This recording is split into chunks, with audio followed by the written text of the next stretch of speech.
सीधे straight forward इन्होंने कहा जम्मू कश्मीर की आवाम को जा बाढ़ में, ये फैसला सही था सरकार का।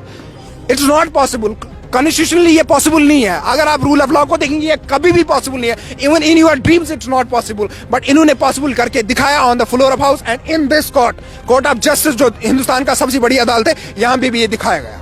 डिसीजन लिया था 5 अगस्त 2019 को, उसको अपहोल्ड किया है सुप्रीम कोर्ट ऑफ इंडिया ने, and it's a very unfortunate thing and a very sad moment and a very sad day for the people of Jammu and Kashmir कि एटलीस्ट कम से कम ऑब्जर्वेशन ऐसी स्ट्रांग होनी चाहिए। यहाँ पे पूरे कानून को बालाई ताक रख के प्रोसीजर का क्या हुआ, किस चीज़ का क्या आप कॉन्स्टिट्यूएंट असेंबली, लेजिस्लेटिव असेंबली हो सकती है, क्या लेजिस्लेटिव असेंबली को पार्लियामेंट रिप्रेजेंट कर सकती है, क्या पार्लियामेंट को प्रेजेंट कर सकता है, समझ ही नहीं आ रहा।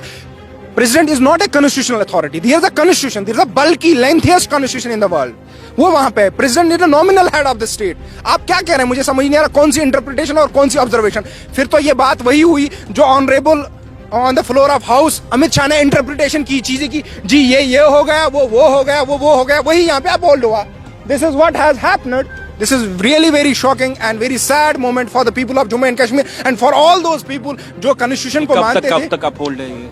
अब अपहोल्ड मींस इनको खत्म का हो गया। अब 370 will never be applied in Jammu and Kashmir or whole constitution of India is applicable to Jammu and Kashmir। ऐसा भी कुछ लोग कहते थे कि शायद अब 370 को हटा के जो 371 दिया जाएगा, लेकिन ये जो यहाँ पे जो पेटिशन थी ये सिर्फ ये था कि सही है गलत है। As of now there is nothing like that। एक ही न्यूज ये है कि जम्मू कश्मीर की इनको सरकार को डायरेक्ट किया गया है कि go for the elections before September 2024। उसमें भी 1 साल दिया गया। ये पार्लियामेंट का इलेक्शन, पार्लियामेंट में हर जगह डिंडोरा पीटेंगे कि हमने 370 को जी हटाया, पार्लियामेंट उसके नाम पे जीतेंगे। उसके बाद ये असेंबली इलेक्शन, 5 साल से वहां पे रिप्रेजेंटेटिव कोई गवर्नमेंट नहीं है। Is this the justice, is this the rule of law, is this the equality? आप इक्वालिटी की बात करते हैं जब फंडामेंटल राइट का पहला ही फंडामेंटल राइट है इक्वालिटी बिफोर लॉ। क्या इक्वालिटी बिफोर लॉ वहां नहीं होता? अगर 3 साल के लिए प्रेसिडेंट रूल आप कहीं लगा सकते हैं, can you convert state into union territory? Has it happened ever in any part of the world?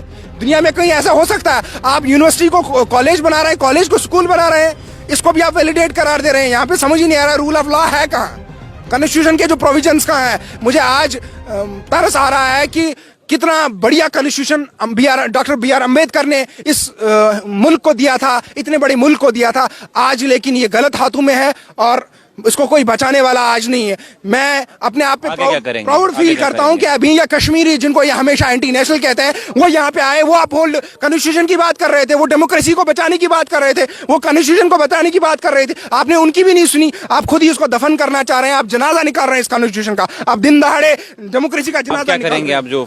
देखिए हमारी फाइट कॉन्स्टिट्यूशनली जारी रहेगी। We are peaceful people, we are peace loving people. हम हमेशा कॉन्स्टिट्यूशन देखिए वो देखेंगे, सब्जेक्ट टू द क्वेश्चन है कि हम जाएंगे या नहीं जाएंगे, बिकॉज जिस तरह की ऑब्जर्वेशंस दी गई है वहां पे तो लगता ही नहीं है कि इन्होंने कुछ रखा, इन्होंने कोई डिसीजन में कोई इन्होंने मतलब वैसी कोई चीज रखी होगी। यहाँ पे तो सीधे स्ट्रेट फॉरवर्ड इन्होंने कहा जम्मू कश्मीर की आवाम को जा बाढ़ में, ये फैसला सही था सरकार का।